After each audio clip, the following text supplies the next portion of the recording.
Hey, I'm Chloe. It's my birthday today. Not that it matters much, right? But you'd think it would. You'd think the people who share your last name would at least try to make you feel like you matter on a day that's supposed to be yours. But no. Instead, my sister walked in holding a cake that read, "Biggest Disappointment." Everyone laughed like it was some kind of joke, like they didn't see the years of pent-up frustration in my eyes. They didn't know it, but they'd crossed the line one too many times.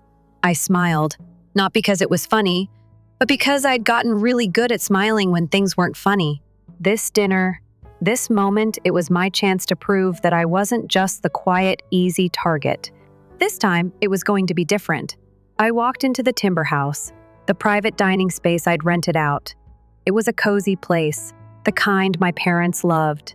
Warm lighting, exposed brick walls, and those floral centerpieces, cream roses, the kind my mom adored. The same roses she probably didn't even notice anymore. Manel waved at me as if we'd been texting every day, but we hadn't. She hadn't even answered my calls all week. "Look who finally showed up," she said, loud enough for everyone to hear. I nodded and smiled, keeping it tight and polite. My mom, Judelle, barely looked at me as she fiddled with her scarf. "Oh, good, you're here," she said, like my arrival was an inconvenience. Cairo barely glanced up from his phone. "Happy birthday, sis," he muttered, more out of habit than sincerity. There was nothing new about this.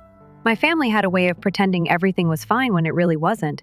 The appetizers came and went, forced conversation about Cairo's rent problems, Minel's latest business ideas, my dad Grant nursing a ginger ale like it was whiskey. We all avoided the one thing that had been hanging over us for years, the silent resentment I had towards them, and they towards me. And then the lights dimmed. It wasn't even 7 p.m. yet, but it felt like something was about to change. A server rolled out a cake, well, not my cake. No, it wasn't the white buttercream, gold foil edges I'd ordered. Instead, there was Manel, grinning behind a cake that was bold pink, with a message written in bright white frosting, "Happy birthday to the family's biggest disappointment." A silence hit the table. Everyone was waiting for me to react. Cairo burst out laughing. "That's messed up," he said between laughs, slapping the table. My mom chuckled too, trying to cover up how much she enjoyed it. Manel, of course, clapped her hands, like this was a performance. "Come on, Chloe, it's just a joke," she said. I stared at the cake. Not a word, not a blink. The frosting almost shimmered under the dim lights. I could feel the weight of every joke they'd ever made at my expense. Every moment I'd swallowed my pride to keep the peace. "But not anymore. Isn't it funny?" I said, voice steady, smiling not out of amusement, but because they were expecting me to flinch, and I wouldn't give them that. The cake wasn't the worst of it.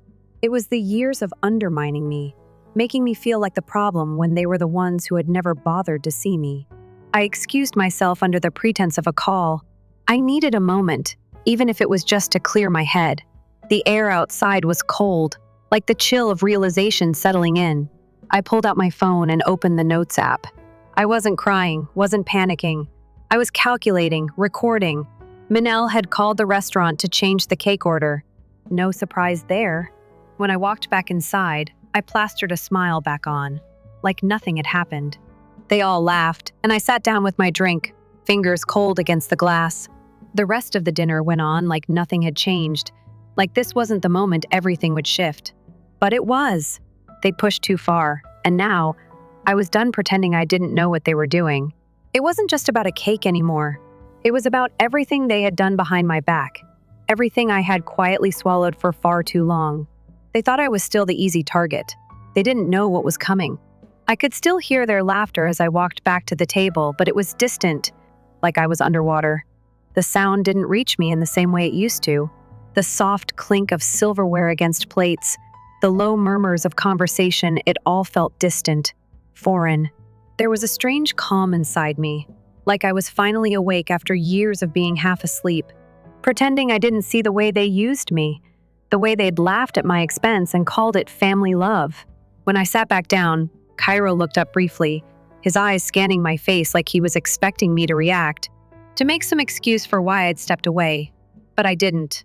I just smiled, small, almost imperceptible, The kind of smile you wear when you're about to drop a bombshell. Where'd you run off to? Manel asked, her voice dripping with faux sweetness. She was still riding the high from the cake. Was it that bad? Not at all, I replied, keeping my tone light, almost teasing. I just had to make a quick call. Business stuff. That was a lie, of course. The business stuff was about to come later, when they least expected it. The table had shifted back into its rhythm, more wine was poured. Appetizers came and went. It felt like they were all trying to pretend that nothing had changed. But I felt it in the air, a crackling tension that hadn't been there before. The cracks in the facade were getting too wide to ignore. I stared down at my drink, swirling it absent-mindedly. My mind was elsewhere, calculating, plotting, and slowly realizing that this moment, this dinner, was more than just a way to spend my birthday. It was my way of taking back control. It was my declaration that I was done being the person they all thought I was. "Happy birthday, sis," Cairo said. Again, only this time his voice wasn't casual. There was an edge to it. He wasn't just saying it because it was expected. There was a challenge in his words. I didn't let it show, but I felt it, the undertone. The way they all saw me not as Chloe, but as the outsider, the one they could mock, the one they could step over when it was convenient. They thought I was too nice to ever call them out on it, too weak to stand up for myself. Then, as if on cue, my mother shifted in her seat, glancing up at me briefly. "You know, Chloe," she said, her voice still cool, "you never told us how that startup of yours is doing." "I'm curious." "It's impressive, I guess." I wanted to laugh. It wasn't curiosity in her voice. It was dismissal, the same tone she always used when she didn't really want to hear the answer. "It's doing well," I said flatly, keeping my expression neutral. "We're growing. We're expanding. I've got investors lined up." "Investors? Oh, how?" "Nice," she replied, her eyes not quite meeting mine. I'm sure they're thrilled. That wasn't the first time she'd thrown that kind of comment at me. It wasn't even the 100th time, and I knew why. My success had always made her uncomfortable. It always had. She didn't know how to be proud of me without feeling smaller. I had learned to accept that even if it hurt. But not anymore. It took everything in me to keep my voice steady when I spoke again. "Thanks, Mom. I'm proud of it." Manel laughed lightly, cutting through the silence. "Well, maybe when you're a little more successful, you can buy us all a house. It'd be nice to have somewhere to crash when things aren't going well for us, right?" The table chuckled. But I didn't laugh. It wasn't funny. It wasn't a joke. It was an underhanded jab at me and my success, just like everything else they'd done. They used me, my money, my resources, my silence, all to keep their little world spinning while I remained the problem in their eyes. The rest of dinner blurred into a haze of forced smiles, awkward silences, and too much wine.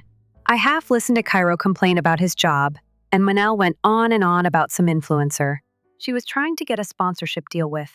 My mom sat there looking at her phone, nodding occasionally but barely engaging. Dad, Grant, sipped his ginger ale and stared off into space, his mind clearly elsewhere. The usual. I could feel the weight of it all. The years of being overlooked. The years of feeling like I wasn't enough. The years of keeping my mouth shut, smiling through the jabs, the passive-aggressive comments, the lack of real support. But tonight I wasn't going to stay silent. When the conversation lulled again, I leaned back in my chair, my hand resting lightly on the table. I looked each of them in the eye, one by one. Manel, who had always been the golden child. Cairo, who thought the world owed him something. My mother, who couldn't see past her own ego. And my father, who never knew what to say but always knew when to sit back and let others handle things. "This isn't funny anymore," I said, my voice calm, low. It wasn't a threat, it was just a statement. A fact. The kind that you say when you've had enough. Their eyes flicked toward me, and I could feel the change in the air. That shift that happens when the person they thought was weak finally stands up. Cairo laughed nervously, his attempt at deflection. "What do you mean? Come on! It's just a little joke." But it wasn't just a joke. No, it's not. I looked directly at my mom.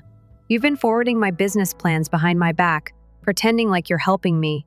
You've been using my name to get deals. You've been using me to fill your own pockets. And you don't even have the decency to tell me about it." The silence that followed was thick, palpable. No one spoke, No one moved. I know about the second house, Mom, I added, my voice still steady. I know how you used my financial advice without telling me, without even asking. How you took my hard work, my numbers, and called it your own. Manel's face drained of color. Cairo looked like he had been punched in the gut. My mom's eyes flickered, like she was trying to make herself believe this wasn't happening, that I wasn't saying what I was saying, but I was. I let the words hang in the air for a moment. Then, without waiting for anyone to respond, I reached into my purse, pulled out my phone, and placed it on the table. I've been keeping records, I said simply. Every email, every conversation, every time you used my work and didn't give me credit, every time you stole from me, I've got it all. The table was completely silent now. Manel was frozen, her fork halfway to her mouth. Cairo stared at me wide-eyed. My mom? She didn't even try to hide her guilt. You don't get to use me anymore, I continued. You don't get to pretend that I'm the problem. You all have been playing a game for too long, and I'm done playing by your rules. Their eyes darted nervously around the table. The quiet stretched longer this time, like they were all waiting for someone to speak, to break the tension, but no one did. I've had enough, I said quietly, my voice steady and firm. And from here on out, things are going to change. For a few seconds, the air was thick with silence. It was like they were all holding their breath, waiting for something, anything that could bring them back to their comfort zone. But nothing came. Not from me, not from them. I could feel the weight of the moment. This wasn't just about the cake anymore. This wasn't about my birthday or some cruel joke. Manel had orchestrated. This was about years of quiet manipulation, of them taking and taking from me without ever once considering what it cost me. I'd let them walk all over me, let them paint me as the problem because I was too afraid to speak up. Not anymore. My mom cleared her throat, but the sound felt more like an apology than an attempt to dismiss what I'd said. Chloe, she started, her voice carefully measured, like she was trying to figure out her next move. We didn't mean to make you feel like you weren't a part of things. You know how we are. We've always supported you in our own way. In your own way, I repeated, cutting her off. Right, like forwarding my business plans without telling me. Like using my hard work and taking credit for it behind my back? That kind of support? The sting in my words hung in the air longer than it should have. I could see the flicker of guilt in her eyes before she quickly masked it with a smile that didn't quite reach her eyes. But this time, I wasn't fooled. Grant, my dad, still hadn't said a word. He never did, not when it came to these kinds of things. He was a passive player, always letting everyone else take the heat, hoping the storm would blow over. But not this time. So, what now? Cairo finally spoke, his voice tinged with defensiveness. You're just going to call us all out? Throw everything in our faces like that? I let out a breath. You're damn right I am. Manel's face tightened, her smile faltering just enough for me to catch it. She was always the golden child, the one who could do no wrong in everyone's eyes. But she was just as complicit as the rest of them. She had played the game for years, keeping everyone around her convinced that I was the problem. Well, if you think we've all been using you, Chloe, then maybe you should just cut us off completely, she said, her voice dripping with passive aggression. Maybe you should show us how much better you are without us. I didn't react right away. Instead, I leaned back in my chair, the words sinking in, slowly but surely. You know what? Maybe I will, I said, my tone surprisingly calm. Maybe I will cut you all off completely. The words hit like a quiet bombshell. I could see the shift in their expressions, Cairo's face hardening, Manel's eyes widening, my mom's mask cracking just a little. I didn't need to raise my voice. I didn't need to yell. I didn't need to throw a tantrum or storm out of the room. All I had to do was speak the truth and own it. That's when they saw it the person I had become, the person they had never expected. You've taken from me for years, I continued, letting the words wash over them. And I've kept quiet. I've played the role of the problem, the one who never fits in. But I'm done. You want to treat me like I'm disposable? Fine. But just know this, I'm not the weak one here. I've built something for myself. I've worked for it, and I won't let you take it away from me. The table was still. My family, the people who had spent so many years making me feel small, now sat before me, stunned into silence. They didn't know how to respond. They were so used to me being the one who apologized, who kept everything together for their comfort. Now, I was the one holding the power. "Chloe," my mom said, her voice softer now, almost pleading. "You don't understand. We're your family. We're supposed to be there for you. You know that, don't you?" I met her gaze, unflinching. Being family isn't about just showing up when it's convenient. It's about being there when it counts. It's about honesty, trust, and respect. And you haven't shown me that. Manel's smile faltered even more. I could see the panic creeping into her eyes. Now, the realization that her perfect little world was starting to crumble. She had always been the one who kept everything under control, the one who pulled the strings and made sure everyone stayed in line. But now, the game had changed.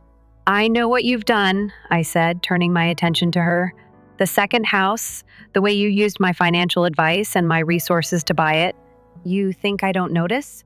You think I didn't see it coming? Chloe, please." Manel's voice wavered slightly. "You don't understand, no," I cut her off. "I understand perfectly. What I don't understand is why you thought I wouldn't notice. You took everything from me, and now you want to play the victim?" The room seemed to shrink around me, the weight of my words pressing down on each of them. It wasn't just the betrayal. It was the fact that they had never even considered how their actions had affected me. It was the arrogance, the entitlement. They all thought they were in control, that they could take from me without consequence. But that was the lie I was finally exposing. For a moment, no one spoke. The tension was so thick, I could almost feel it pressing against my skin. "Is this how you've always seen me?" I asked, breaking the silence. "As someone you can just take advantage of? Someone you can use and abuse without ever acknowledging what I've done for you?" My mom's eyes flickered with something guilt, shame, maybe even regret. But it was too little, too late. "You've used me, manipulated me, and turned me into the problem just because it was easier for you to do that than face your own shortcomings," I said, my voice rising now but still controlled. "You don't get to do that anymore." I pushed my chair back and stood, feeling the power surge through me. It wasn't anger that fueled me. It was the truth. The truth that had been sitting in my chest for so long, waiting for this moment. "I'm done," I said, my voice unwavering.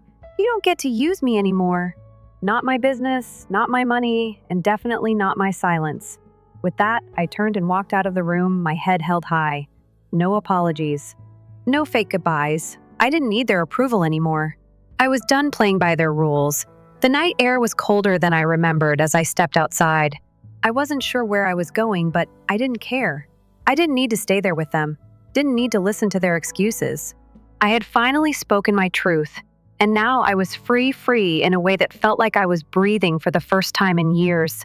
I walked aimlessly down the quiet streets of Boise, the sound of my boots hitting the pavement grounding me in the moment. The lights from the restaurant flickered in the distance, but I didn't look back. I had nothing left to say to them. No more pretending, no more playing the role they'd written for me. But as I walked, my phone buzzed in my pocket. I didn't need to check it to know who it was. Riley. He'd been there when I stood up to them. He'd seen the way I'd taken back my power. But now that I was alone, now that I had taken that step, I couldn't help but feel, well, a little lost. I pulled the phone out of my coat pocket, not bothering to check who it was. I could feel the weight of the unread messages pressing down on me already. They had to be from my family. Cairo, most likely. Maybe Manel, too, trying to spin some story. Maybe even my mom, apologizing with all the right words, but not understanding that the damage had already been done. Instead, I opened my messages and stared at Riley's name at the top of the list. It was a single, simple text. "Are you okay?" I sighed and stopped walking for a moment, standing in the middle of the empty street. It felt like a lifetime ago when I would have needed someone to check on me, someone to reassure me that everything was fine. But now I didn't need anyone to tell me I was okay. I knew I was okay. Maybe not fine, not yet, but I was finally taking control of my own life, finally deciding who I was going to be instead of letting everyone else decide for me. "I will be," I texted back. "I just need some space." I didn't need a response. Riley knew how to give me room when I needed it. He'd always respected my boundaries, even when I didn't have the courage to set them. But tonight was different. Tonight, I was setting boundaries. I continued walking, letting the sound of my footsteps fill the silence. Every step felt like a release, a final shedding of the weight that had been hanging over me for years. I passed a coffee shop, the faint light from inside spilling onto the sidewalk, warm and inviting. The kind of place where, just a few months ago, I would have walked in and lost myself in the noise of other people's lives. But not anymore. Now, I was the one shaping the narrative. I was the one in charge. The city felt different now, quieter, more open. Maybe it was the air or the night sky above me, but everything felt like it was on the verge of change. And for the first time in a long time, I wasn't afraid of it. But then, the familiar buzz of my phone startled me. A new message from Lacey. I froze. Lacey was my cousin, someone who had always been a background of my life, but never truly involved in the drama. She wasn't like my family. She never played those mind games. She wasn't complicit in the things my mom, Cairo, and Manel had done to me. She wasn't part of that world, and that's what made her different. That's what made her someone I could trust. Chloe, I have to tell you something. You deserve to know. It's about the family. I felt the chill of the message seep into my skin. What now? What had she seen? What had she heard? I opened the message, my fingers trembling just slightly as I read. I saw the group chat. Cairo, Manel, and your mom, they've been planning something for weeks. They were talking about how they could handle you. They were trying to figure out how to deal with your business stuff, like it's some kind of threat. They think you're going to ruin everything. I couldn't breathe for a moment. I reread the message, slowly, over and over. The words felt like a slap in the face. They had been talking about me. They had been planning behind my back, plotting how to handle me, how to deal with my success, my hard work. The realization hit hard. It wasn't just the cake, the little jabs, or the dismissive comments. It was everything. They weren't just undermining me in small ways, they were actively working against me, plotting behind closed doors, trying to take what I had built and tear it down before I could make it too strong. I took a deep breath. The anger didn't come right away. It wasn't rage. It was cold, calculating fury. This wasn't about revenge. This was about justice, about protecting everything I had worked for, about proving to them that I wasn't the problem anymore. I typed back quickly, "Thank you." I needed to hear this. I didn't say more. I didn't need to. I knew what had to be done next. And I wasn't going to give them the satisfaction of seeing me react emotionally. That would have been too easy. No, this time I was going to play it smart. I was going to take them down, but in a way that made them understand just how little they actually knew me, how much they had underestimated me. I sat down on a nearby bench, the cold seeping into the edges of my coat. I pulled up my phone, not to check messages, but to start making a plan. The first step was clear. I needed to protect my work, my finances, my business. I'd been too generous for too long, letting them into every corner of my life. But now I was shutting the door. I pulled up my email, started drafting an official document to set boundaries. No more access to my files. No more sharing of my personal information. It was going to be hard, sure, but it would be necessary. And then there was the article, the one I had been hesitant to release, the one I had kept hidden in the back of my mind. But that was before Lacey's message. That was before I saw just how deep the betrayal ran. I needed to make a statement. A real one. Something that would make them think twice before they ever tried to undermine me again. I opened the document, my fingers moving quickly as the words began to flow. It wasn't about vengeance. It was about reclaiming my power, my narrative. It was about showing the world who I was, who they thought they could control, and what happened when I decided I was done being their puppet.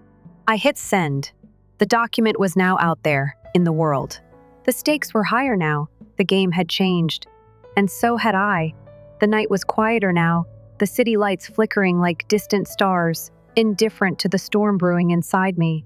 It had been hours since I left the dinner, and the weight of everything I had uncovered was starting to sink in. The betrayal, the manipulation, it all seemed too much, too twisted to believe. Yet there it was, sitting in front of me, undeniable.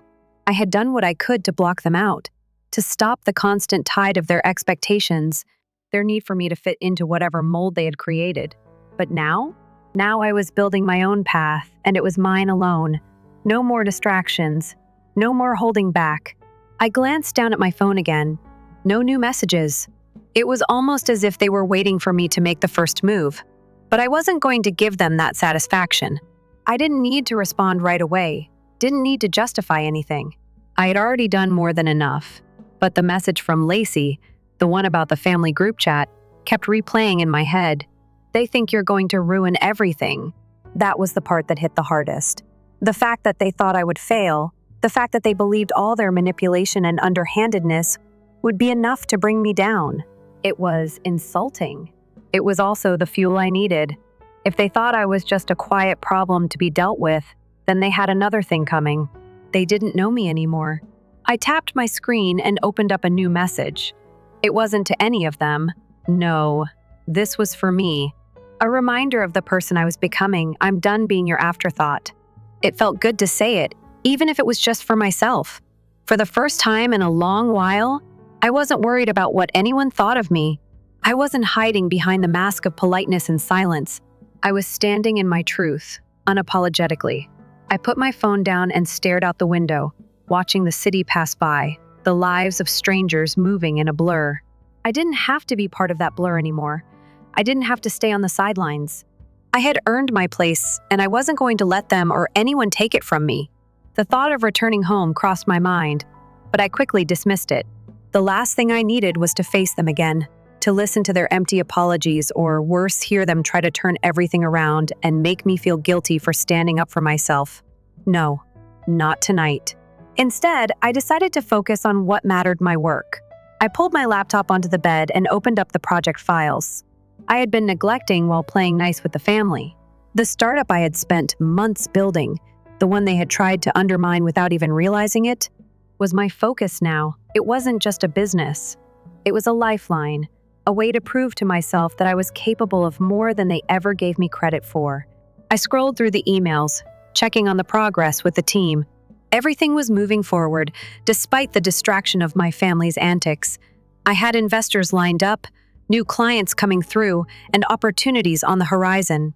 The work was speaking for itself, and I wasn't about to let anyone silence that. But even with all the success, there was a part of me that couldn't shake the feeling of being watched, of being judged.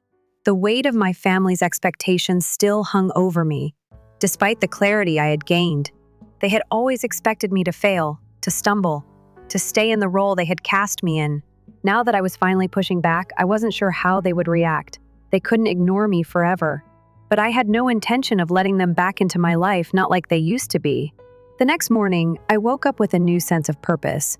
I had a meeting scheduled with one of the investors I had been in talks with for months. This meeting could change everything for my business. It could be the breakthrough I had been working toward, the moment when everything finally clicked. I wasn't about to let anything derail me now, not even my family. I dressed quickly, pulling on a tailored jacket and a pair of heels that made me feel like I was walking in my own power. No more hesitation. No more second guessing. This was my time. The restaurant where we were meeting was upscale, a place where deals were made over 3-course meals and expertly poured glasses of wine. I arrived early, my nerves tingling with the electric charge of anticipation.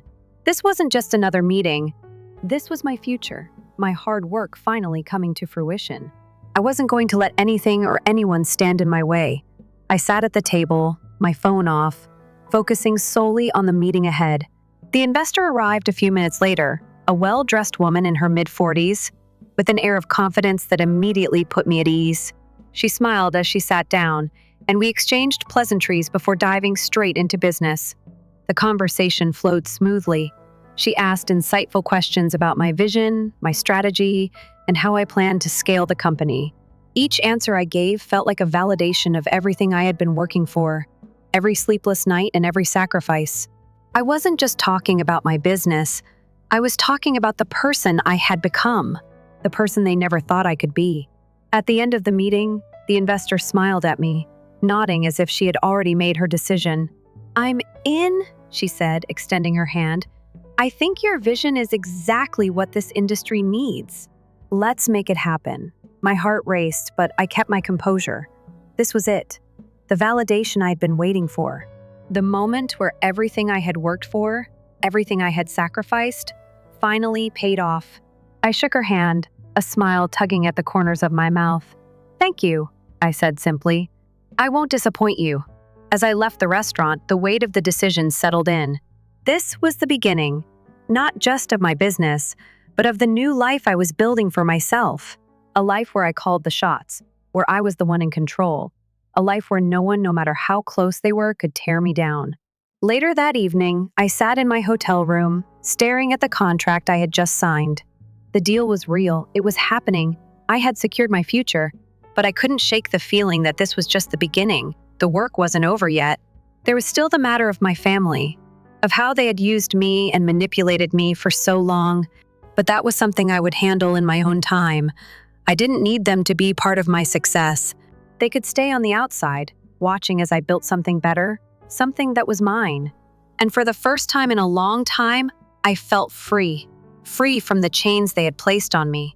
Free from the expectations, the guilt, and the shame. I was finally becoming who I was always meant to be. No more pretending. No more playing small. This was my moment. The days following the meeting felt like a blur, but in the best way possible. I was on a high, a mixture of adrenaline, relief, and a sense of deep satisfaction. The deal with the investor had gone through, and now I was moving forward with a clear vision, a clear purpose. Every step felt more certain than the last, and with every small victory, I found myself growing in ways I hadn't even expected. The weight that had been hanging over me, the one that had come from my family's expectations and manipulations, was slowly lifting. But there was still that nagging feeling, that pull in the back of my mind, reminding me that I wasn't finished. Not yet. Not until I had dealt with them. Not until I had made it clear that they couldn't continue to walk all over me. I'd built my success without them. Now, I needed to show them I was capable of standing on my own without their interference, without their belief that I was always the one who needed fixing. I spent the next few days focusing on my business, pushing myself harder than I ever had before. I met with new clients, strategized with my team, and started setting up the infrastructure to scale. The support from the investor was solid, but I knew it was up to me now to prove I could handle it. And I would. I had to. But as the days passed, the silence from my family grew louder. The messages had stopped coming in. The calls were ignored. It was as if they were giving me space, waiting for me to make the first move. Maybe they thought I'd come crawling back, apologizing for standing up for myself. Or maybe they didn't know what to do with me now that I had stopped playing their game. Either way, I wasn't going to be the one to reach out first. Instead, I focused on the things I could control. I had just hired a new marketing director, a brilliant woman with a vision that aligned perfectly with mine. She was already bringing fresh ideas to the table, and together, we were working on plans to push the company into the next phase. I was finally starting to feel like I had everything I needed to succeed. Then, just as I was getting comfortable in this new rhythm, the unexpected happened. It was a Thursday afternoon when my phone buzzed with a text message from Lacey. "Chloe, we need to talk." My heart skipped a beat. What now? Was this another piece of the puzzle I wasn't prepared for? Was there more to the story, something I hadn't uncovered yet? I quickly tapped the message to read more. "I've been thinking about everything, about how they've been treating you. I know you're doing well, but I also know they're still trying to find a way to get back into your life. They can't stand that you're doing it on your own." I frowned, my mind racing. I knew exactly what she meant. The family couldn't handle the idea of me succeeding without them. They couldn't handle being on the outside, looking in at a life I had built without their help. "They tried to reach out to me," Lacey continued in the next message. "Cairo called this morning. He's trying to act like everything's fine, like nothing ever happened. He wants to meet with you. He says it's about the business stuff he wants to help." I couldn't help but roll my eyes. The nerve. After everything, after all the years of undermining me, of playing games behind my back, they wanted to help now. I wasn't buying it. Don't respond to him. "You know it's a trap," Lacey added, her concern clear through the text. I stared at the screen for a long time, the words echoing in my head. They wanted to meet with me, but I wasn't sure if I was ready to face them just yet. I had already made my decision. I wasn't going to let them back into my life on their terms, not after everything that had happened. but a small part of me, an old, hurt part of me, was curious. Was this just a ploy? Or had they really changed? I tossed my phone on the bed and stared out the window. I knew what I had to do. I had worked too hard to let them back in, to let them distract me from my path. No, I couldn't afford to look back, but I couldn't shake the feeling that I needed closure. I needed to know where I stood with them, once and for all. I wasn't going to let them control my narrative anymore, but I also wasn't going to run away from this moment. I pulled my phone back into my hands, fingers hovering over the screen. I typed out a simple response. I'll meet with you tomorrow. But understand this, Cairo. This is not about making amends. This is about me taking control of my life. I hit send before I could second guess myself. The response was clear. It wasn't a negotiation. It was a final conversation. I didn't need their approval, their validation. I just needed them to understand that I wasn't the same person they thought I was. The next day, I showed up at the meeting spot. A neutral place, a coffee shop in the middle of the city, busy enough to keep things casual, but quiet enough for us to talk. I arrived early, of course, wanting to make sure I had time to center myself before he arrived. I wasn't about to give them the power to throw me off balance.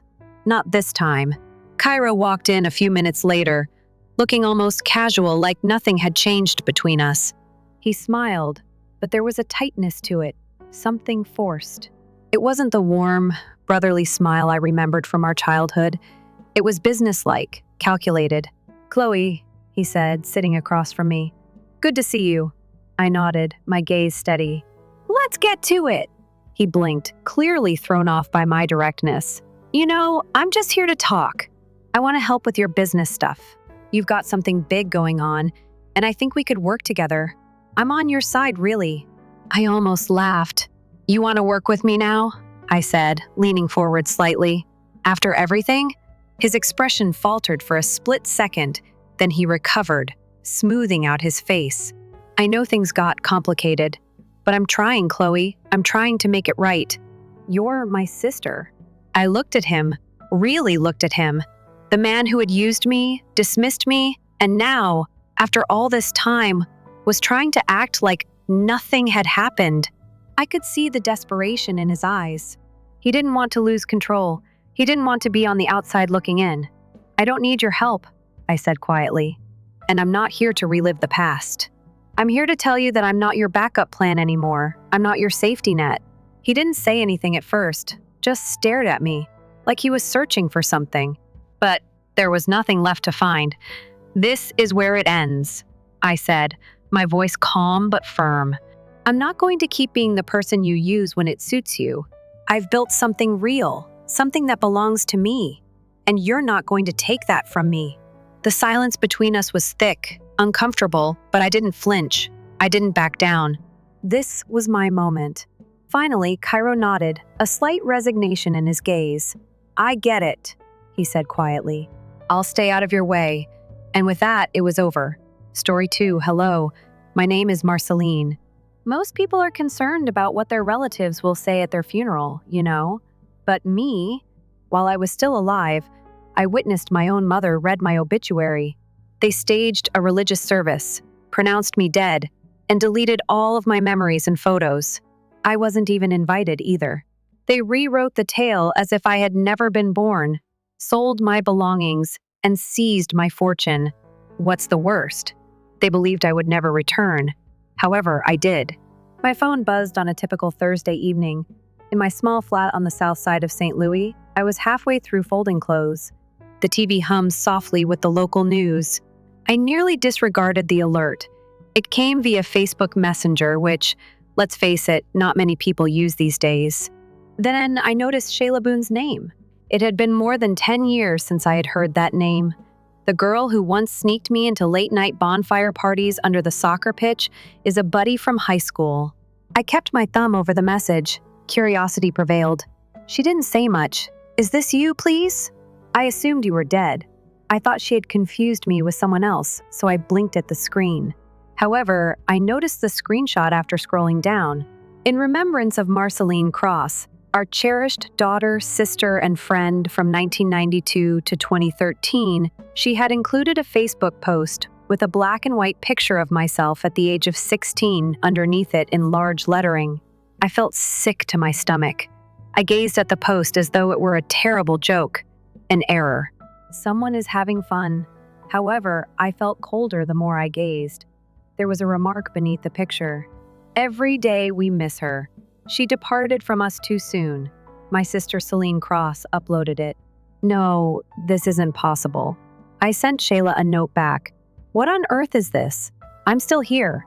Who informed you of my death? She responded right away. Your mother? A memorial ceremony was conducted. At church, a huge one. I had you in mind. I assumed you perished in an automobile accident. My hands went cold. 2 times, then 3 times, I read her message. The air felt thicker, the room smaller. Being ignored, cut off, and disowned was one thing. Being buried alive was another. Before I had a chance to comprehend what I had witnessed, here was another message. This is something you must see. A link to YouTube. After a moment of hesitation, I tapped to start playing. The Cross Family Church logo appeared at the beginning of the video, the background's gentle hum of organ music. I saw people I hadn't seen in years as the camera moved over the packed seats. Cousins and neighbors, my folk stock companions. Everyone is wearing black. Then she was hit by it. This is Verna Cross, my mother. As elegant and composed as ever, she stood at the pulpit. The sanctuary reverberated with her voice. We're here today to honor Marceline, a lost and troubled soul.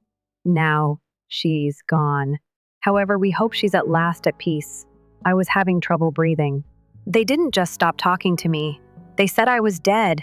In public, before God and the world. The audience saw the video pan. Faces. I grew up surrounded by people who smiled and nodded every Sunday, and who used to give me casseroles at church picnics. They didn't question the lie. They all appeared unsurprised. I watched the entire video, the crocodile tears of my mother, the rigid stance of my father in the front row, Celine's expressionless gaze, the final slideshow, a montage of my early pictures, my graduation from kindergarten, my clumsy adolescent grin, the last photo of me at 16. They all sat there and mourned a funeral that wasn't real when the video ended. The silence in my apartment felt suffocating. I sat there staring at the dark screen, feeling something rise inside me, like grief mixed with rage. Grief twisted into something sharp. I wasn't supposed to see this. They'd buried me without a body, without a question, without a fight. For 12 years, I'd worked my way up from nothing. Scrubbing toilets at cafes, serving tables on weekends, putting me through school. I constructed a life in the shadows because I believed I had no option. But now I knew. They hadn't merely left me behind. They'd eliminated me. What's the worst? No one, not one single person had said a solitary thing. The next hour blurred. I sat there viewing the video, reading the comments under that Facebook post. Cousins I hadn't seen in years, writing things like she was always so distressed. We attempted to help her. Her poor mother. Such a loss. I felt nauseous. I grabbed for my phone and wrote out a message to Shayla. Why was no one inquiring? How come no one searched for me? She gave a gut punch in response. Easy. You didn't want to be discovered, they claimed. It dawned on me then. I hadn't just been verbally murdered by them. I was rendered invisible by them. They also believed that they could get away with it. I got up from the couch, wiped my face, and went to the window. Unaware and indifferent, the St. Louis City lights glowed back at me. However, I had changed since I was buried 12 years ago. Okay, if they wanted me dead, I would return as their worst fear. Long after the funeral video had stopped playing in my mind and the city lights had blended together, I remained by the window. My flat was silent, and it felt heavy on my chest. I reasoned that perhaps I wouldn't feel anything if I remained still long enough. The pain of being erased, that awful emptiness. Stillness, however, does not save you. All it does is allow the ghost to scream more loudly. I eventually returned to the couch and picked up my laptop. The illumination of the screen felt too intense in the dark, but I didn't switch on the lamp.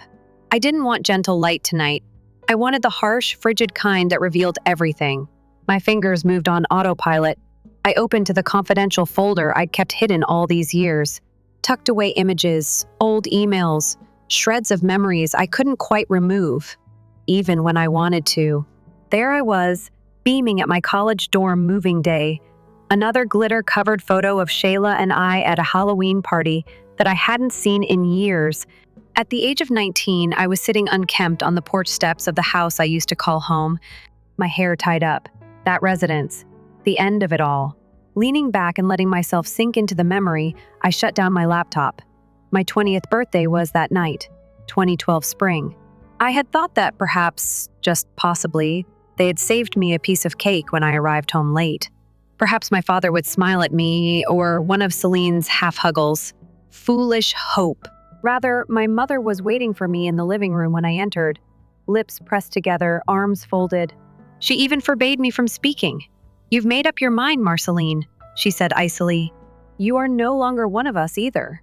Before I could ask what she meant, she shoved a black trash bag into my arms. Inside my clothes, haphazardly thrown together, and a one-way bus ticket to Kansas City. "That boy isn't your future." "We are, but you've chosen rebellion, so go." My father stood in the hallway behind her hands, in his pockets, eyes fixed on the floor. Celine leaned against the staircase, smirking like she was watching a soap opera. I remember the weight in my stomach, heavier than the bag in my hands. "You're really going to throw me out?" I asked, voice cracking. My mother didn't blink. "You made this bed. Now lie in it." Outside. The night was cool for April. I sat at the curb for a bit, the bus ticket crumpled in my palm, wondering if I should tear it up. But where would I go? No one ever comes seeking for the daughter they've buried alive. That night lingered with me longer than any scar, but I assumed that was the end of it. Being dismissed, pushed out. Turns out that wasn't enough for them to expel me. They had to eliminate me. I leaned forward, now opening my laptop again. On instinct, I Googled my own name. Nothing. No outdated photographs, no tagged memories, no birthday greetings from previous years. I've deleted my high school graduation post. Our family's Yellowstone vacation photos disappeared. It seemed as though all digital evidence of me had been erased. Out of spite, I clicked on Celine's profile, looking through her carefully chosen family vacation-themed picture-perfect life posts. She promoted herself at the bank and at the yearly church fundraiser. Each caption is overflowing with sugar. "I am thankful for my lovely family. Without them, I wouldn't be who I am," as though I hadn't been there. As I continued to scroll, I came across something that really got to me. A 2014 post. An empty, bare bedroom from my childhood with the caption, "Cleaning out the past to make room for the future." I recognized the bookshelf my grandfather built, the rug rolled up in the corner, and the books I used to queue up with when I borrowed them from the library. Gone. That's when I remembered a discussion I'd overheard on the night they booted me out. Celine's voice muted through the small walls. "She brought this on herself. She's not family anymore." At the time, I assumed it was simply rage. Now I realized it was something worse, something calculated. They hadn't merely kicked me out, they'd eliminated me. The digital cemetery was complete. No trace of me anywhere. Every memory, every photo, every post destroyed. A part of me wanted to slam the laptop shut and pretend I hadn't seen it. But the other part, the part they couldn't kill, kept me browsing, digging, screenshotting all I could uncover. I wasn't going to disappear quietly. Dawn was peeking through the blinds. I shut down the laptop and spent some time sitting in the dark, waking up outside my window and listening to the city. Then, like a vow you wanted me to break, I muttered to myself. However, I remain here, and I'll be back. Already the sun was starting to rise. By the time I got off the sofa, the soft, hesitant light that only comes at dawn, when the city hasn't fully awakened and everything feels fragile, filled my flat. I was unable to sleep. My thoughts were bouncing around in my head like a radio stuck between stations, never really settling down. The video of the funeral, the digital footprint, is empty. Celine's icy remarks. It all went around in circles. I moved to the kitchen, made a cup of bitter black coffee, and sat back down at my desk. My laptop stared back at me, waiting. Part of me wanted to shut it, pretend this nightmare had ended with the sunrise, but I knew better. They wanted me erased. I was about to show them how badly they'd failed without thinking. I opened an old folder buried deep in my files. Documents I hadn't touched in years.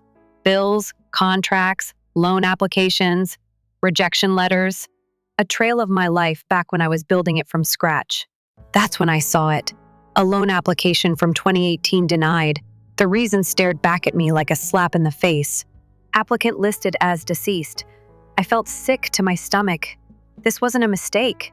This was paperwork. Murder.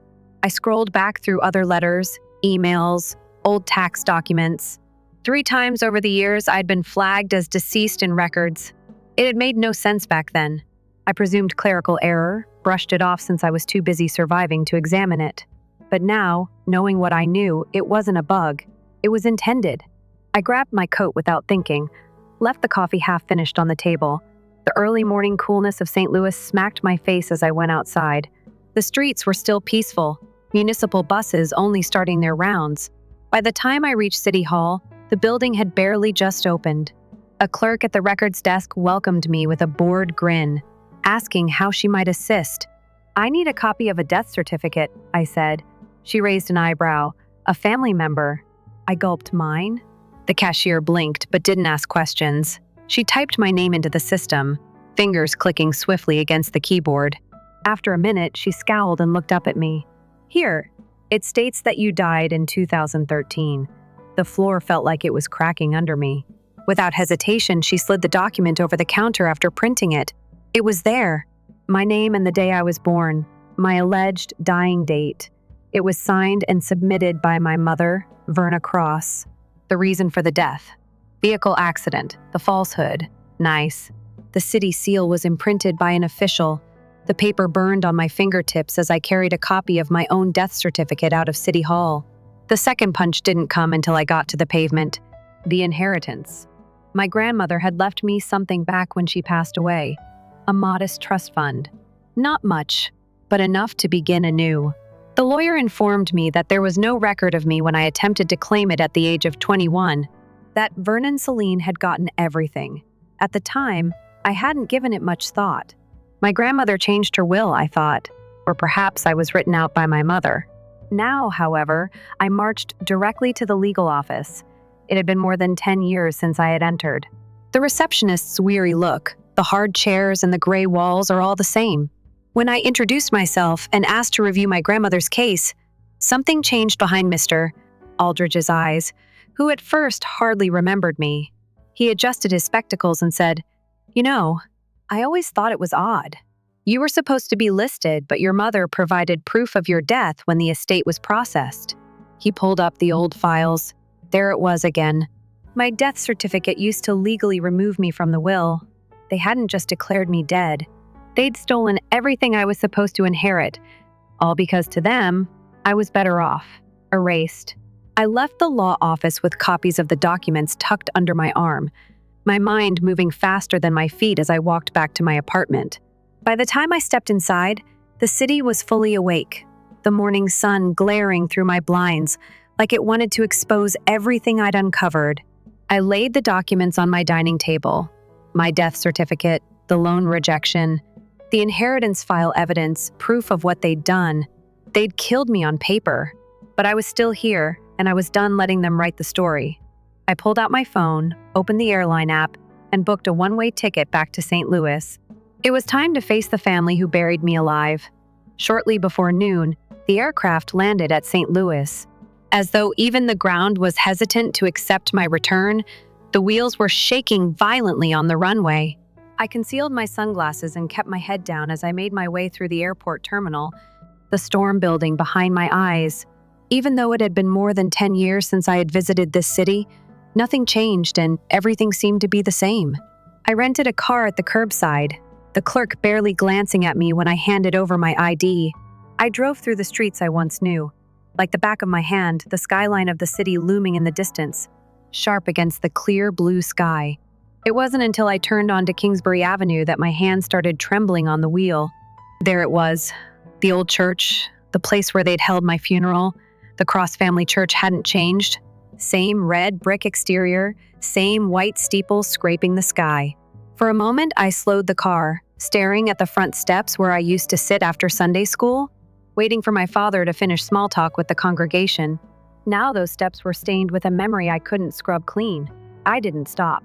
I kept driving past the same corner shop, past the park where I used to steal cigarettes under the bleachers until finally, inevitably, I pulled into my boyhood street. The Cross family house stood quietly at the end of the block. Same groomed yard, same white shutters, the same rose bushes. My mother trimmed every Saturday morning. Except now it seemed like a tomb.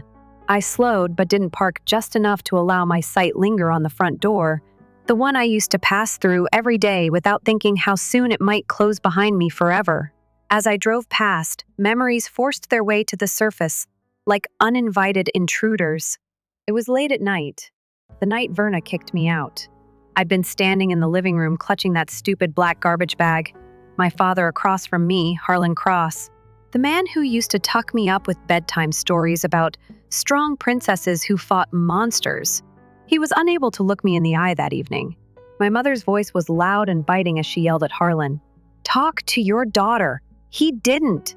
With his shoulders slumped and his eyes fixed on the ground, he appeared to be a statue who would eventually shrivel into nothing if he remained motionless. I recall the sensation of terror rising like bile and the taste of copper in my tongue. "Dad," I said, pleading with him to intervene. "Put an end to this lunacy." He gave a head shake. His voice was empty as he continued, "Your mother's right. You've already decided." I lost everything because of that decision. As I parked into the parking area of a little hotel off Del Mar Boulevard, the recollection vanished. Staying too close to their world was not something I wanted to do. When I gave the motel clerk payment for 2 nights, she hardly even looked up. I left my suitcase on the bed when I got to my room and flopped down in the window chair, watching at the afternoon traffic as it crawled by. Wouldn't go away from me. I thus gave up attempting to outrun it. For reasons I couldn't understand, I kept my old phone in a drawer even though I hadn't used it in years. With the battery just hanging on, I turned it on. I went through deleted files, old voicemails, and old texts. At that point, I discovered a folder that I couldn't recall containing texts from my dad. Never were unsent drafts delivered. "I'm not sure if you will read this. Your mom. This isn't being made simple by her. On your birthday, I wanted to give you a call. I ought to have prevented her." Every communication was like a blade cutting into old wounds. He made an effort, but not enough. There were letters in my draft emails, typed awkward apologies, but never sent letters that did not go so far as to accept blame. "According to your mother, I shouldn't speak with you. It's for the best," she says. "I hope you're secure. No matter where you are." I exhaled deeply and shut off the phone. I was unaware that I had been holding. Perhaps he wasn't cold-hearted, but he wasn't innocent either. I sat at the little desk by the window that night, pen in hand, notebook open, back at the hotel. I had given up journaling years ago, but now I needed a place to put the thoughts. I made the decision to remain silent, and he decided to let me pass away. As if it held something delicate, I carefully closed the journal. I was distracted from my thoughts as my phone buzzed against the table. A call from an unidentified number. "Tomorrow is the family's anniversary celebration. Everyone will be present." My heart froze. No invitation was sent. It served as a warning. The morning sun obstinately made its way through my hotel room's flimsy drapes, smearing the wrinkled sheets with long streaks. I had a restless night. That message kept repeating in my head. Tomorrow is the family's anniversary celebration. Everyone will be present. It was dubbed a celebration. It sounded like a funeral to me. I hadn't consented. As soon as I opened my eyes, I grabbed my phone. In the corner of the screen, notifications flashed. A Facebook event that was shared by an unidentified source caught our attention. I opened it with a tap. 40th anniversary of marriage. Harlan Cross and Verna Cross. All members of the family are welcome. My parents were included in the banner image outside the church. Grinning as if they hadn't buried a daughter in lies under it, they put their arms around one another. The scroll of dozens of comments went on and on. "To the most devoted pair we've ever met, congratulations. You've created a lovely family. Celine is truly a boon." I looked through the guest list. There was no sign of my name. Naturally, it wasn't. Verna herself left a pinned comment beneath the RSVP section. "We are incredibly thankful for Celine, our only daughter, who has gracefully and resolutely carried on our family's tradition." It was a slap of words. I wasn't simply erased. My entire life was given to her. With my fingers shaking with silent anger, I continued to scroll. The polished and flawless image of Celine's profile smiled back at me, standing next to my parents as if she were the only result of their pride and affection. Another Verna post farther down. We give thanks to God every day for the family member who never veered off course. Even if not all of them do. A flood of pity and admiration. I threw the phone like it was on fire into the bed. I was unaware that hours had gone by. I wavered between sitting motionless and pacing the room, my pulse racing with a fury I hadn't let myself experience in years. By late afternoon, my phone vibrated again. A note from Milo, my cousin, one of the few who'd always kept his distance from family strife. "This is something you must see." Attached came a snapshot of a folded piece of paper typed in beautifully structured Celine speech. I zoomed in. Today we celebrate not just our parents' undying love, but the family they formed. A family distinguished by strength, faith, and commitment. I come before you as the daughter who stayed, the one who carried our name. When others choose to depart, my throat clenched as I read. Every word was a dagger. She was no longer merely deleting me in private. She was proudly flaunting my absence as she stood in front of a throng. I replied to Milo's SMS, "How did you obtain this?" His response was brief. "I got it from Aunt Delphine. She believes you ought to be aware." The weight of everything pressed down on my chest like a boulder as I sat at the side of the bed. A falsehood was about to be celebrated. Grin for pictures, raise the glasses of champagne, declare their perfection to the world, while dancing on my grave, of course. Enough. I started writing in my notebook last night, and I opened it. I had written about my father's silence in that one. I turned to a fresh page and made notes. "Once you bury me, I'm ashamed of you. You bury me twice. See what occurs next." I then picked up my phone once more and sent Milo a message. "I'll find something for you, Aunt." He answered right away. "What? Share this with them. I'll take the entire cemetery with me if they continue to bury me." Behind the hotel blinds, the sun sank. I got up and walked over to the table where I had my papers spread out. The certificate of death, the documents related to the inheritance, screenshots of postings on social media. Milo emailed me copies of the speech. In case they decided to perform tomorrow, I put them all in a folder. I was determined to give them a memorable conclusion. I was sitting in the hotel room beside the mirror, pulling my hair back as night fell over St. Louis.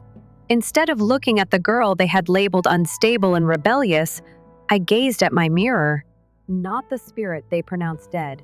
A lady who understood the truth, who had battled her way back from nothing. With a steady stare, I said to myself, "Tomorrow, I reveal the really dead within of them. By tomorrow at 12? Oh. It seemed as if the city was holding its breath. Over St. Louis, the sun lingered high. The streets are being brushed by the warmth of spring, as though nothing significant was about to occur. Not in mourning. I was wearing black, holding a document, and standing at the window of my hotel room, getting ready. I had been gently and methodically ironing the folds of my garment all morning, keeping my papers organized and safe. I'm brushing my hair back with precision. Every action is a statement. I had come out of hiding and was alive. I drove in the direction of the Cross family house at exactly 130. With each turn, the streets became more familiar and tighter. The mansion that used to be my entire universe was standing at the end of Kingsbury Avenue. It seems to have been staged. A banner spanned the driveway, and balloons were fastened to the front gate.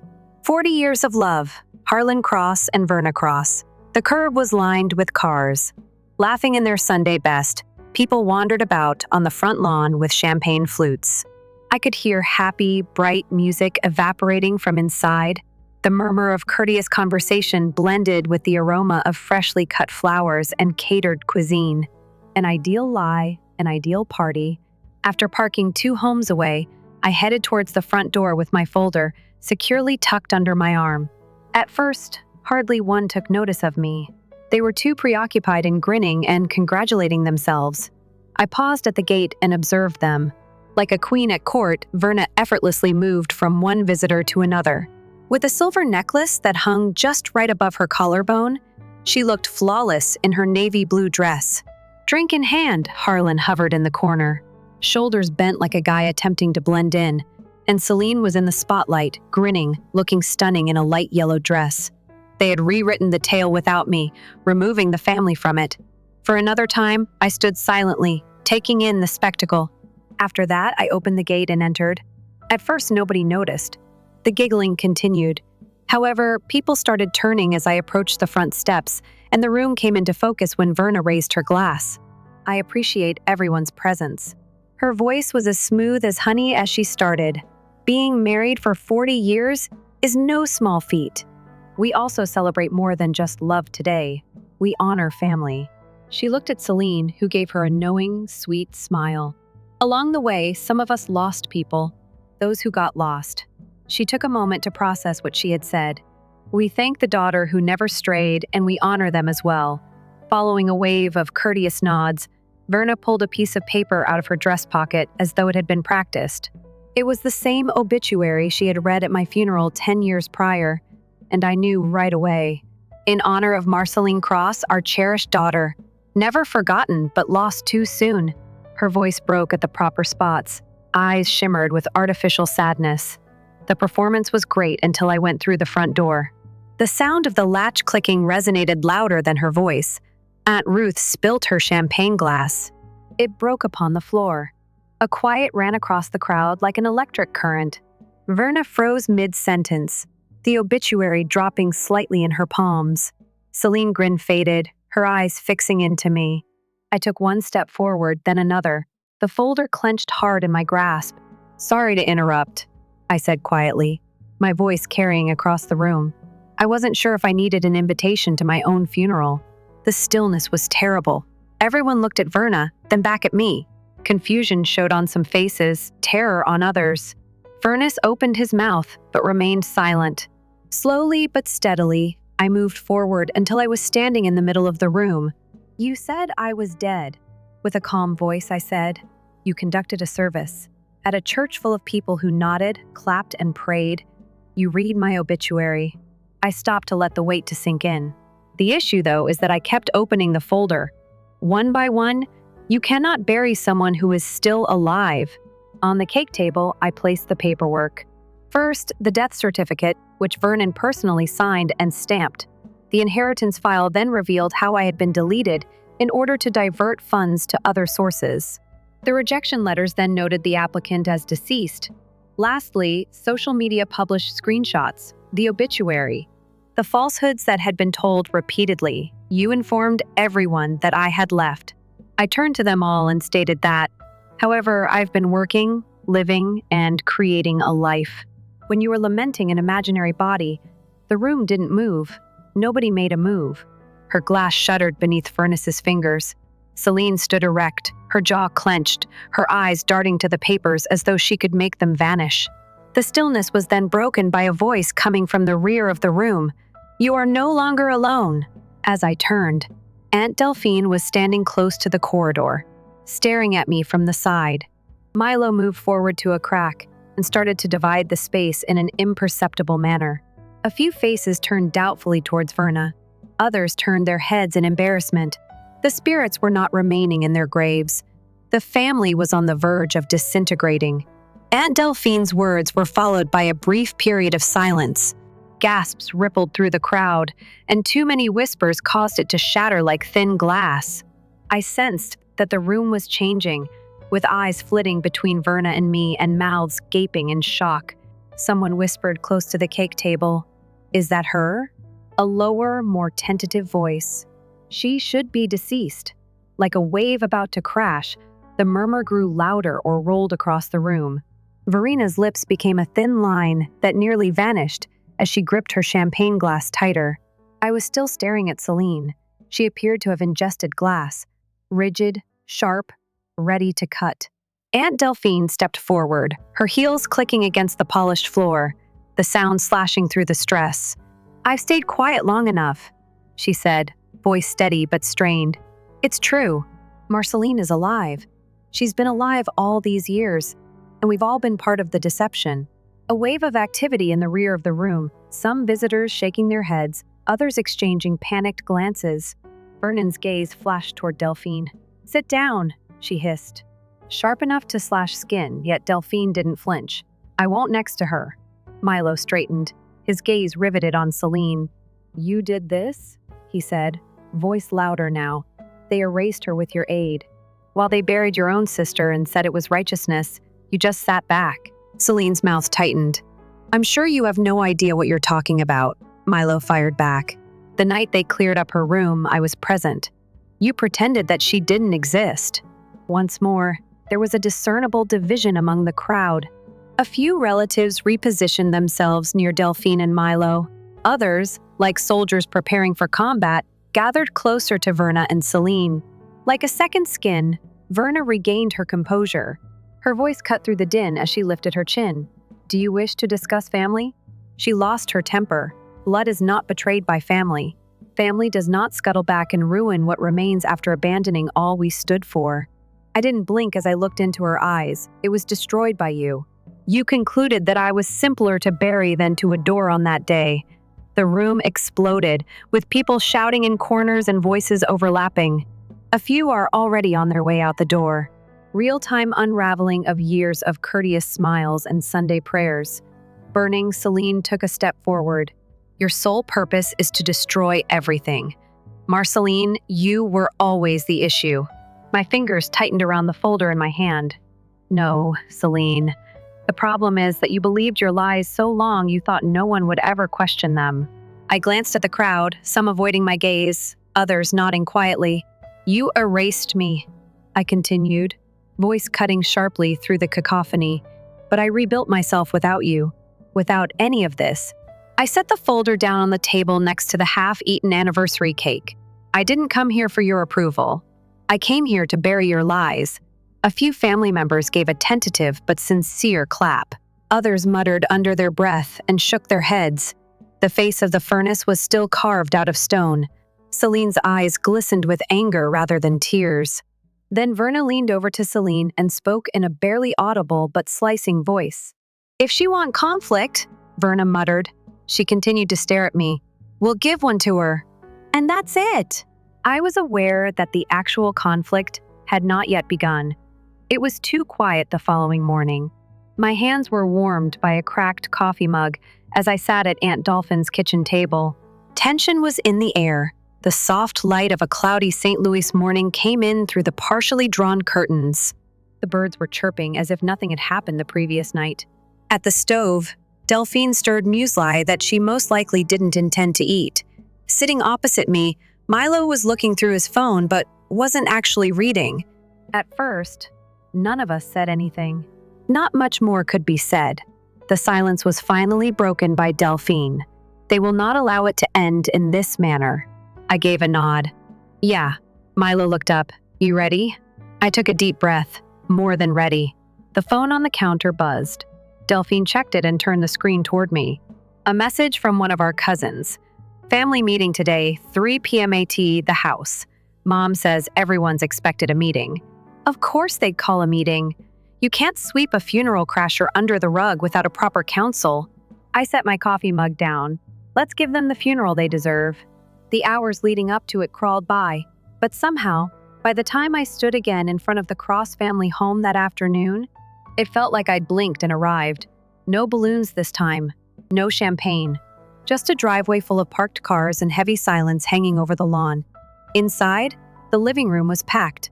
Verna sat stiffly in her armchair like a queen in exile. Celine stood beside her, arms crossed, jaw tight. Harlan occupied the farthest corner of the room, eyes trained on the floor. Aunts, uncles, cousins, everyone was there waiting. The door clicked shut behind me. No one smiled. Vernon's voice sliced through the room first. Let's get this over with. I stayed standing. I wasn't here to sit politely. You want to talk? I said, voice even. All right, let's talk. Delphine took a seat near the fireplace. Milo hovered by the doorway. Celine spoke next, her tone brittle. You've humiliated this family enough. I didn't blink as I looked into her eyes. No, Celine, you humiliated yourselves the moment you decided to erase me. The conversation spiraled quickly after that. Verna pointed a trembling hand at me. You always wanted to tear this family apart. You've done it now. Utah to part. The day you signed my death certificate. I shot back, pulling out a copy and laying it on the coffee table like a weapon. You decided it was easier to kill me on paper than face who I really was. The room stirred. I reached into my folder, laying out document after document. The inheritance paperwork rerouted to Celine's account, the loan rejections marked deceased, the social media posts, the obituary read in church like scripture. "You didn't just cut me out," I said. "You rewrote the entire story." All eyes shifted to Verna. She remained silent. Then from the corner, Harlan's voice broke the tension. I knew the words fell like a brick in the middle of the room. Verna whipped her head toward him. "Harlan, don't." He didn't look at her. His eyes stayed on me. "I knew what your mother did. I knew about the papers, the lies." His voice cracked raw. "And I did nothing." He finally looked up, voice breaking. "I was a coward. No one spoke." I swallowed, the lump rising in my throat, forced my voice steady. "You let me die because it was easier." Harlan nodded. Once a broken man. I took a step forward, letting my eyes sweep across the room. Enough of this. I didn't come back to be forgiven. I came back to finish this. I reached for the last document in my folder, a formal legal complaint stamped and signed. "I filed charges," I said clearly, voice ringing through the room. "Deception, falsifying government records, inheritance, theft." Gasps erupted. Someone whispered, "She's serious." I wasn't finished. "And tomorrow," I added, "a journalist from the Post will be publishing the whole story. Every lie, every document you wanted to bury me. Now the whole world will know how you did it." Verna's face drained of color. Celine's lips parted. No sound coming out around the room. Family members shifted uncomfortably, some standing, some turning away. Verna sank back into her chair like the air had been knocked out of her. Celine, face flushed, spun on her heel and stormed toward the door before she reached it. I spoke one last time. "This isn't the funeral you planned." She stopped. "But it's the one you deserve." 1 week later, the streets of St. Louis felt quieter. I sat on the edge of my new apartment's balcony, coffee in hand, staring out at the skyline. I'd once thought I'd never see again. The war was over, but the echoes of it still hummed under my skin. The fallout had been swift. Verna lost everything that mattered to her. Not the money that was untouched by the law, but the things she valued more. The image. The church revoked her leadership roles. Her friends stopped calling the community that had once hung on her every word, now crossed the street to avoid her. Celine didn't fare much better. She took a leave from her job a day after the family meeting. The whispers in her workplace became unavoidable. The Cross family name used to mean something here. Now it meant betrayal. Harlan moved out of the house 2 days after I left. No fanfare, no goodbye. He left behind only a message forwarded to me by Delfino. "I failed you. There were no victors, just survivors." I took a slow breath, letting the morning air cool my lungs, and thought back to that family meeting the day. Everything cracked open. It hadn't felt like winning, but it felt like the truth. That afternoon, I'd walked out of the Cross home and gone straight to the courthouse. The charges I filed against Verna hadn't earned her jail time. Forgery and fraud? Indeed. But the law has a funny way of treating family crimes. She paid a hefty fine, was ordered to complete 200 hours of community service, but the real punishment wasn't legal. It was the empty pews at church on Sunday, the friends who stopped answering her calls the name she couldn't clean. And me. I kept my promise. I told the whole world what they did. A month after the meeting, I launched the first episode of my podcast, The Girl They Buried Alive. I spoke into the mic in my small living room, voice steady but raw. I didn't just tell my story. I laid it bare, every document, every lie, every silence. The downloads started slowly. Then the messages came. Strangers from Ohio, California, Texas. Women, men, people who'd been erased by their own families, each of them carrying their own scars, their own ghosts. Some nights I sat up reading their emails until the sun came up. I wasn't the only one. One evening, Milo came by with a bottle of wine and Delfino trailing behind him, holding a pie. She'd baked herself. We sat around my tiny kitchen table. No speeches, no apologies, just laughter and long silences that didn't feel heavy anymore. At one point, Milo raised his glass and said quietly to the ones who stayed, Delfino added, and the ones who came back. We ate. We laughed. We let the wounds breathe. Later that night, I stood at my window, staring out at the city lights. It wasn't the family I was born into, but it was the family I chose. And somehow that felt better. As dawn began to brighten the sky, I strolled out onto the balcony, feeling the cold wind brush over my skin. They tried to bury me, but I'd learned something about things buried deep. They don't keep silent. They grow back stronger. I smiled softly and muttered to myself. Not for them, but for me. They buried me once, but I grew back. Before I conclude this chapter for good, I want to leave you with something. If there's one thing I've learned from this adventure, it's this. Family doesn't always mean protection. Sometimes the people who are meant to love you the most are the ones who will bury you first, whether in quiet, in humiliation, or in falsehoods. But your worth is not decided by who abandons you. You are not the names they call you, the stories they rewrite, or the doors they slam shut behind you. You are who you decide to become when no one is clapping for you. When I came to a powerful realization, I got back up. You are the only one who can write your own obituary. Standing in the ashes of what they attempted to say and burn is sometimes the only way to recover. I remain here.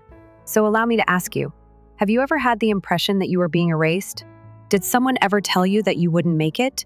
And yet here you are, inhaling, erect. I'd like to know if this story had an impact on you. Leave a 1-inch comment. Tell me where you're watching from, or if you've ever had to fight your way back after the world wrote you off. I'd love to know how far this story has come. I'd also like to know if you didn't enjoy the story. Tell me why. Tell me your tale, because here your voice matters.